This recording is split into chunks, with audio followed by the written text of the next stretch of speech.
Well, hello. I hope that you're all doing well on today. My name is Dr. Earlene Harris Young, and I wanted to come in today to kind of do a an intro to my uh, blog or podcast that I'm reinventing.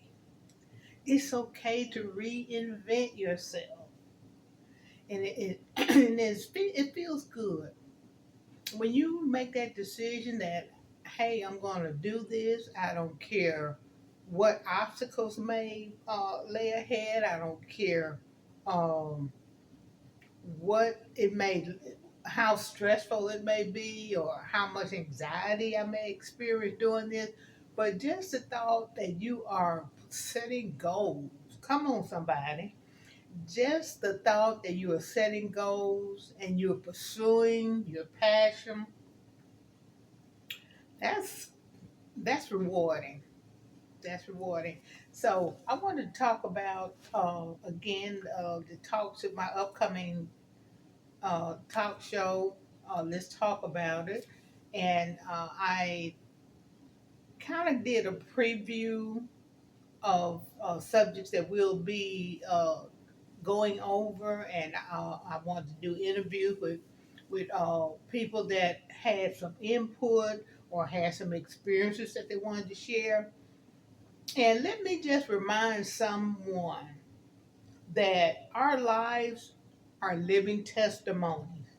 And when we share our experiences uh, that we've endured and we've triumphed over, you just don't know who that may help. You never know who is watching.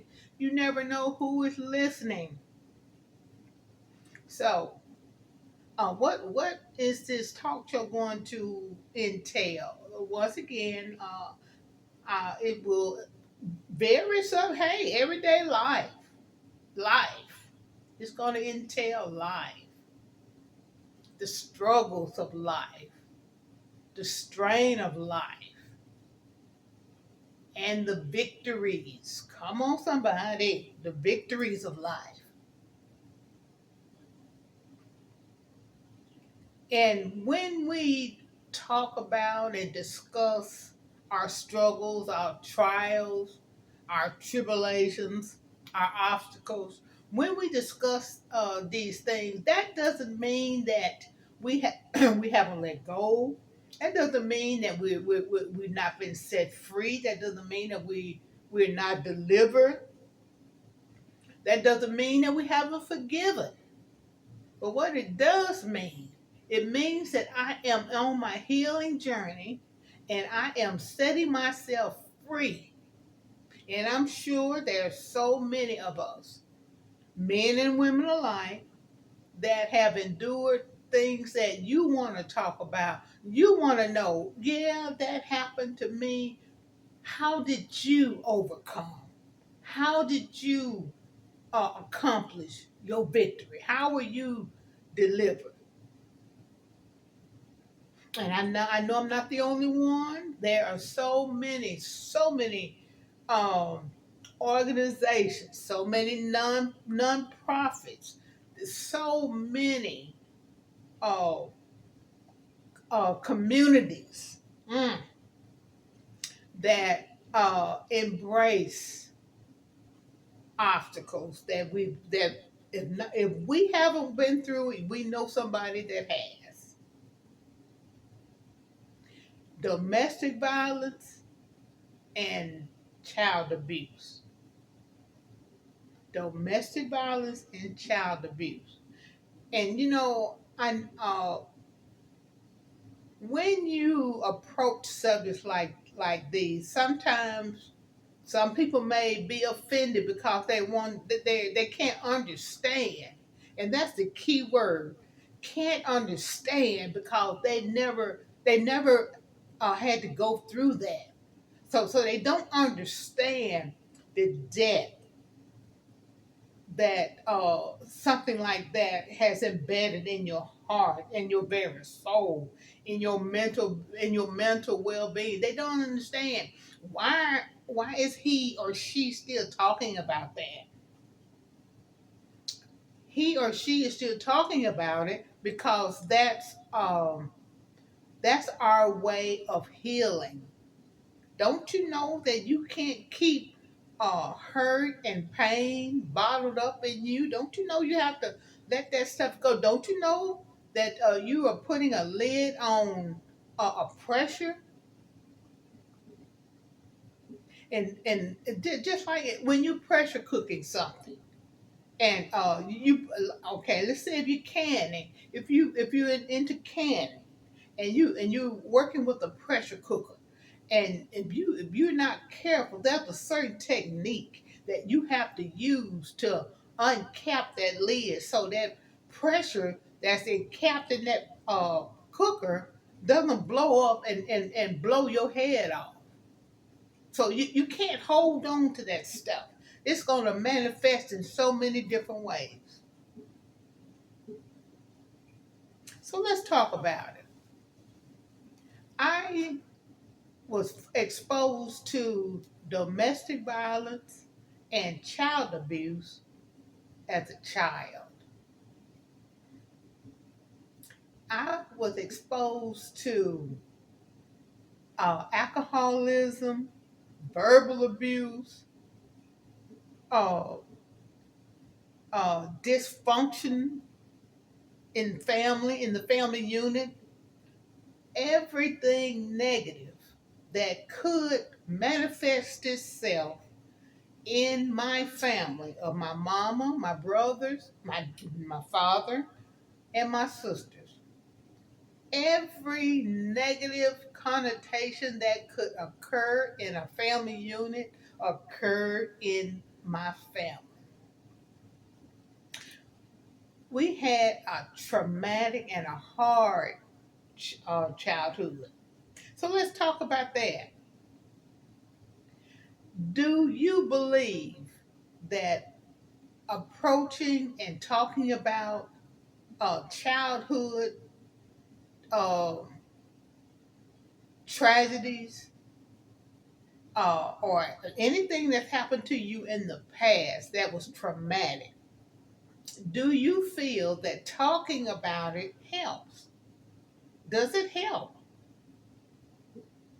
Does it really help to get it out? Well, I'm glad you asked that question. Yes, indeed. Yes, with an exclamation point. Once again, it's like keeping a lid on a pressure cooker. It's like keeping a lid on a pressure cooker. You have to talk about, I don't care how long ago it's been, I don't care how recent it has been. And when you want to talk about the subject and somebody else doesn't want to really talk about it, um, it's not that you're uh, you're portraying yourself as a victim. The devil is a lie. You are the fact that you are still here to tell your story. Come on, somebody. The fact that you're still here to share your story, that makes you a survivor. The fact that you are not in some mental institution, the fact that you're not on the other end of alcohol, the fact that you're not on the other end of some drug, the fact that you're not sniffing some drug, the fact that you're not popping pills, the fact that you're minding your own business, the fact that you know how to uh, handle yourself in social settings, the fact that you know how to hold a decent conversation, that makes you a survivor. The fact that you don't portray yourself as an angry person, that makes you a survivor.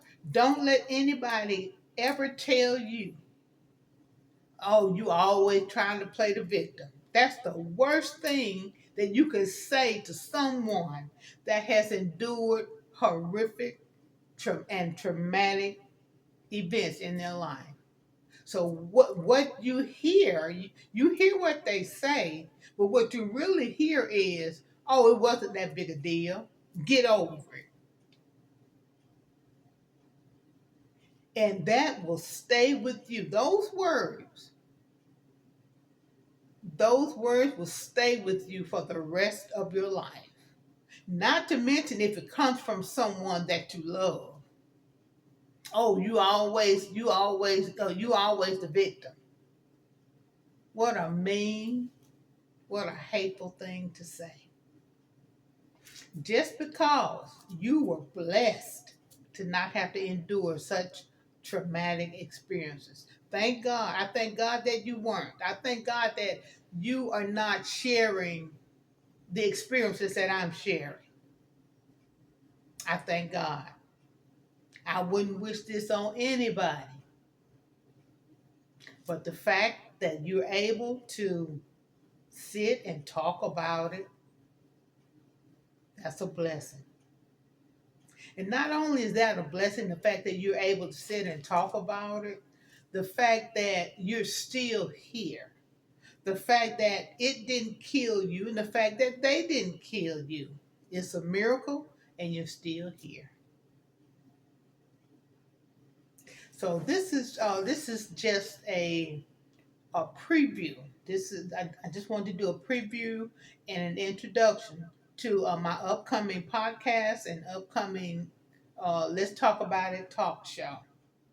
And if you have something you would like to share and you want to be a guest on this show, just inbox me and let me know. I'm on Facebook, I'm on Instagram, and I'm also on TikTok. So I'm going to conclude there for today. And I'm trying to contemplate what days we will be doing our talk show and what times. But tentatively, I will say Wednesdays about the same time. Maybe about Wednesdays. Let's say Wednesdays at 3 o'clock. And if the time and schedule changes, I will definitely let you all know. My name is Dr. Earlene Harris Young, and I am so proud. I am so proud, and I thank God for each and every survivor that's out there that will hear and that will join in on this topic. And I thank God for you for your testimony. And let me say this, you may have outside scars, you may even have invisible scars, but those scars do not determine who you are. They are not your DNA, they are not your makeup. Your heart and your countenance is shining through. God bless you, God keep you. Until I see you guys again, have a wonderful evening.